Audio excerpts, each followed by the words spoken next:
Nous devons ensemble avoir conscience que nul autre que nous-mêmes ne viendra sauver notre nation et que cela exige de chacun de nous une mobilisation tous azimuts. Peuple congolais, il est temps de nous lever, de nous serrer les coudes et d'agir pour défendre notre patrie, notre intégrité territoriale et l'intangibilité de nos frontières. La République démocratique du Congo est victime d'une nouvelle agression rwandaise et des actes criminels et terroristes du M23. Ils ont juré Batela Ekolo, Bindele Koyate.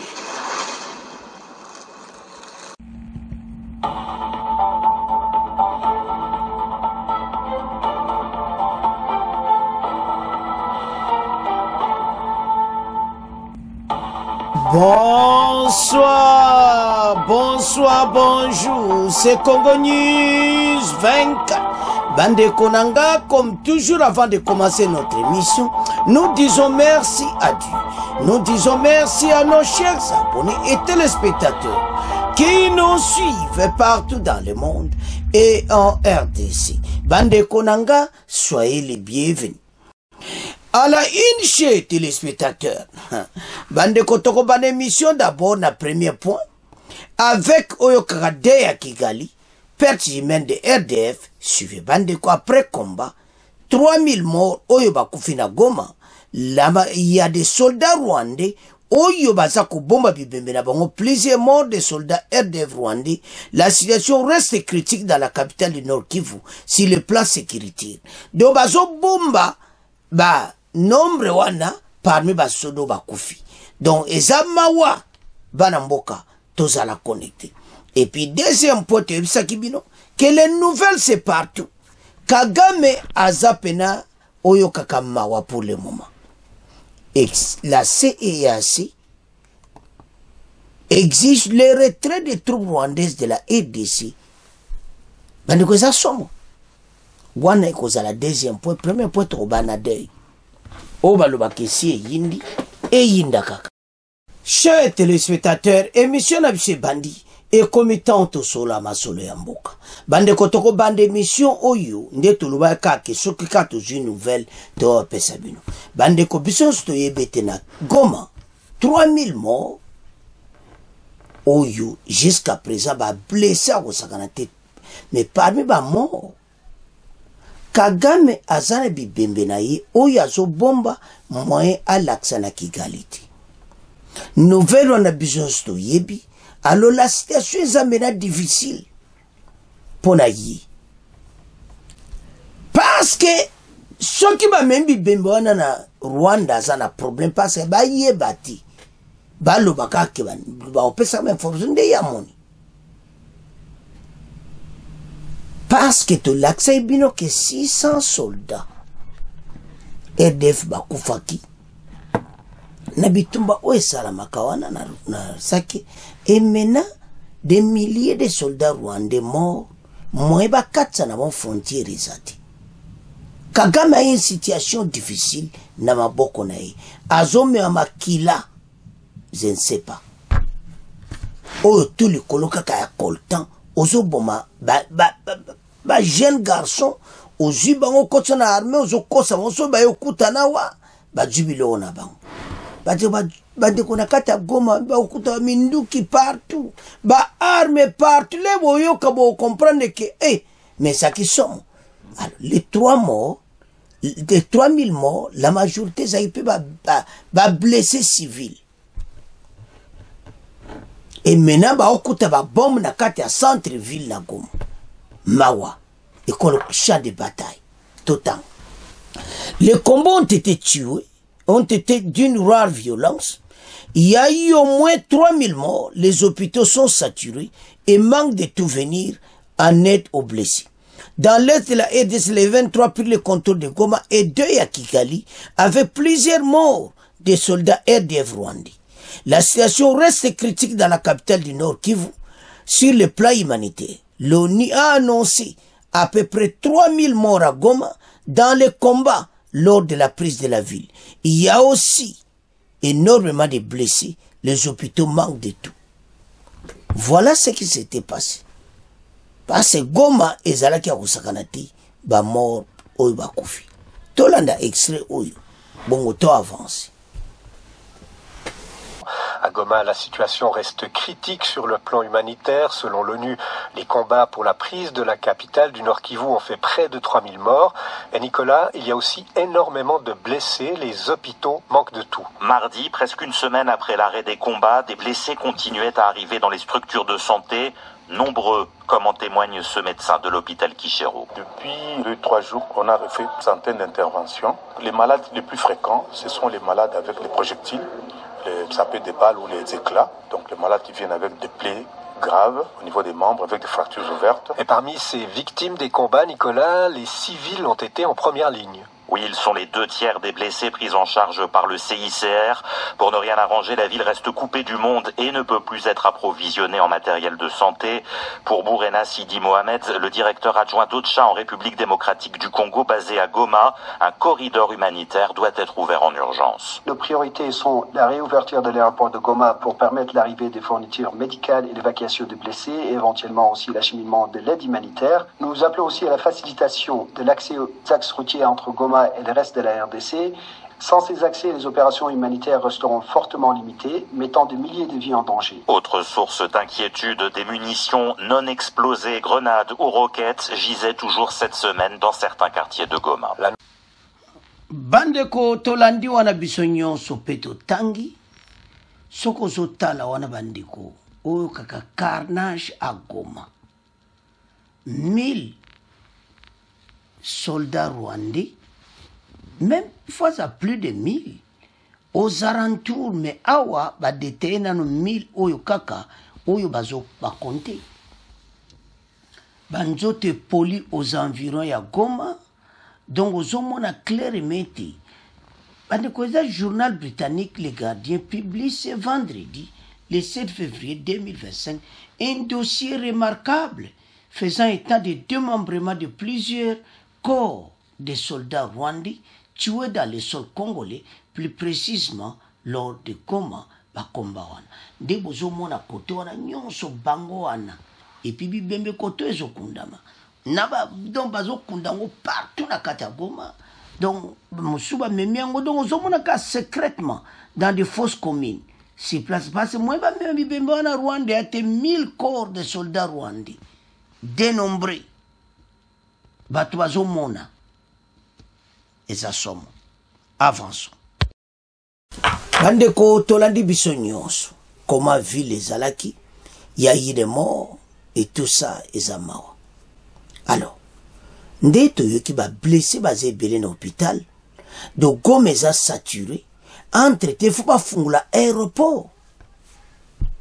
Osomona, c'est posé que ba déçu quoi l'immédiat, il faut aéroport et fungama. Ba qui c'est ya po bato wana tu ba okufa à tel bout bazana besoin ravitaillement, yama médicament. Situation ezapé na mobulu. Ba corridor nyonso wana Goma a centre.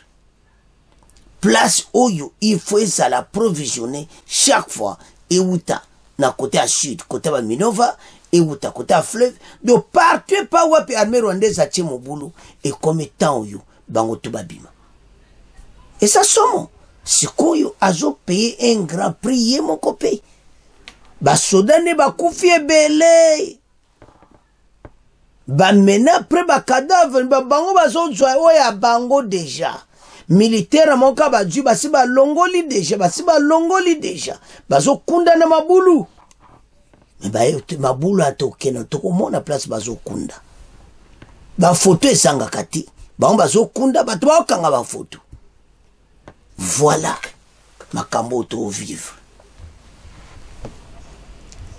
Goma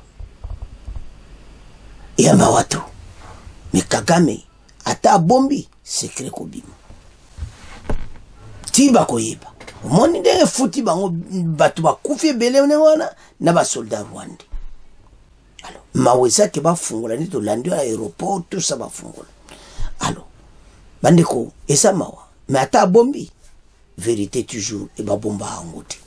To qu'est-ce qu'on a deuxième point bandeko deuxième point oyo ezali EAC basanga CC EAC Afrique centrale oyo Rwanda pe aza ya Afrique centrale pe ba juge décision ministre avant affaires étrangères azaki présent et tout pour Kagame akenaki nino yo moya kende kuna ezati kuna pe ba juge décision sur SADC. C'était hier vendredi ba décidé et retrait ya ba troupe rwandaise ba quitter RDC. Wana ba pays sur Afrique centrale. Kagame devant une situation difficile. Maintenant Afrique centrale va décider à kosala ndenge nini. Yemo kwa yibi e yindeli total. Ba pays nyonso alobi non, trop c'est trop. En tout cas, armée rwandaise, il faut pas quitter les sols congolais. Kagame azara problème a regretté ndenga zawana. Ndenge amemaki bataillon na ye amoneka ke non il faut na ke na bataillon kuna mitumba. Alors les soldats rwandais morts sur les champs de bataille ba yebisi bango siko ete bango tout ba quitter les sols congolais. Les chefs d'État de gouvernement de la communauté économique des États de l'Afrique de l'Est se sont réunis ce vendredi 7 février à Malabo dans le cadre du Conseil de paix et sécurité de l'Afrique centrale. Au cœur des discussions, la crise dans l'Est de la République démocratique du Congo, où le groupe de rebelles M23, soutenu par l'armée rwandaise, intensifie ses offensives dans les provinces nord et sud Kivu. Dans une déclaration commune, les dirigeants de CEAC appellent le retrait immédiat des troupes rwandaises du territoire congolais. Il incite également sur la nécessité de normaliser le fonctionnement de l'aéroport de Goma afin de permettre le retour des membres des mécanismes de vérification régionaux, notamment mécanismes de vérification renforcés et celui de la conférence internationale des régions du Grand Lac. Les chefs d'État réaffirment leur soutien aux initiatives diplomatiques en cours, notamment le processus de Luanda et de Nairobi, ainsi que l'accord d'Addis Abeba de 2013. Il exhorte la RDC et le Rwanda à respecter leur engagement dans le cadre du processus de Luanda, afin de créer les conditions nécessaires à la convocation d'un sommet quadripartite de Konanga. Ouégoutiko Sala, CAC, et puis la SADC et l'EAC et la CIRGL. Bah, le même bala oyo, bako sangana tout, bango 4. Na CEAC oyo, na SADC, na EAC, et puis na CIRGL, sous l'égide de l'Union africaine. Enfin, face à la détérioration de la situation humanitaire dans les provinces du Nord Kivu et du Sud Kivu, les dirigeants de la CAC appellent également à la mise en place d'un couloir humanitaire sécurisé pour permettre le déploiement rapide de l'aide en faveur des populations de Goma et des environs. Mathieu Mobulu. Alors, sans plus tarder, Tolanda extrait Oyo, bon, auto-développer ma solo. Le chef d'État et de gouvernement de la communauté économique des États de l'Afrique centrale, CEAC, se sont également réunis ce vendredi 7 février à Malabo dans le cadre du Conseil de paix et de sécurité de l'Afrique centrale. Au cœur des discussions, la crise dans l'Est de la République démocratique du Congo, où les groupes rebelles M23 soutenus par l'armée rwandaise intensifient ses offensives dans les provinces du Nord Kivu et du Sud Kivu. Un papier de Poli Mouzali a rendu par Jude Mystère Bilanda.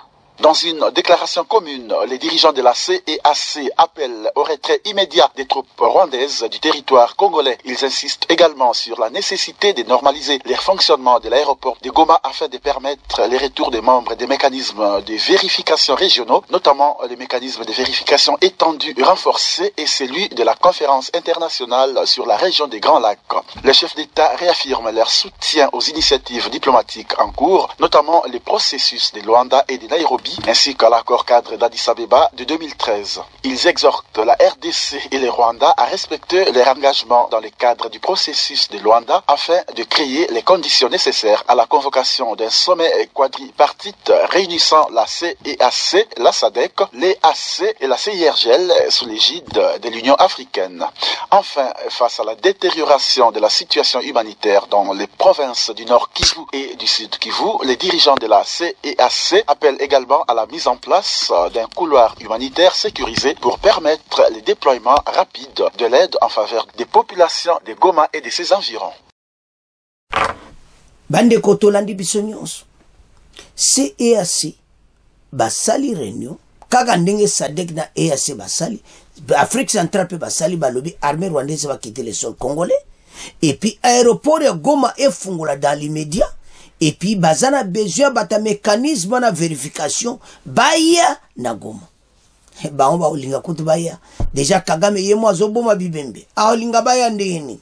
Alors maintenant bako s'arrêter au fond l'aéroport il faut fungwa à l'immédiat le les deux organisations va décider lobby Mikolo tout toujours c'est là-bas fungula aéroport. Pourquoi ba terroristes ba olingo fungula aéroport? Pour basana ba situation ba bomi ba débélé. Ils ont tué plusieurs soldats, plusieurs civils de Bayebi. Nous sommes là. Et entre-temps, bango mope ba subir ba perte humaine à kosaganati.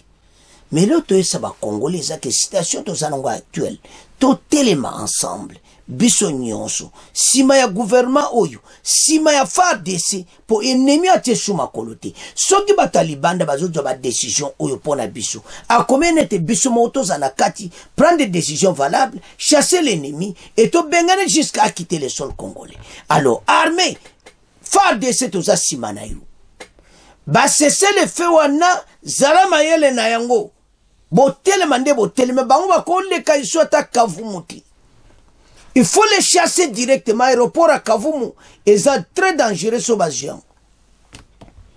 Toyebeke notre force armée ba telemina ndinga kusaganati. Et nous allons gagner cette guerre. Toko bunda juste au sacrifice suprême. Alors na sir qui vous va mesurer ces joamaki ba aider ces aki ba minduki nyonso ça vraiment chargé kuna toko bengana cet ennemi. Kagame a une situation difficile. Ayeba été. Toko tika bango te. Biso. Toko laksa bango. Situation où il toujours vivre nango à l'est. Ezo senga batu nyonso bazala bomoko. Ba troupe rwandaise. Ba yako menacer la vie. Mais béton tout tchaki wana. Eza mawatru. Ki bango ba koti. De l'autre côté. Yango tina bagaye Goma. Mais na Sud Kivu bazana problème sérieux. Mais l'autre senga ba Congolais tous ensemble tout courage armée ba keba na cesser les faits bazala mayele nango ba continuer ko bunda pona mboka passe mokonza mboka à l'accident aboko kende kuna et puis ba décision joami na faveur na biso accord de Luanda oyo kaka béton armé donc accord de Luanda panzima kamutu ba comment regretter ya to ça va Congolais tout besoin de mission tout tellement ensemble pour l'intérêt de la nation to bengana cet ennemi de la EDC et to gagner guerre pour la libéla. Alors bende le koyate bisonyo so sima FARDC ba décision koyi. Alors c'est à ce point yebaki avant mettre clôturer Kagame azo sibir ba perte o ba kufaki secret bimita ba jabi bembe na Goma. C'est à ce point que comment clôturer mission à mission. Bon, continuez à s'abonner massivement. Au revoir. À la prochaine.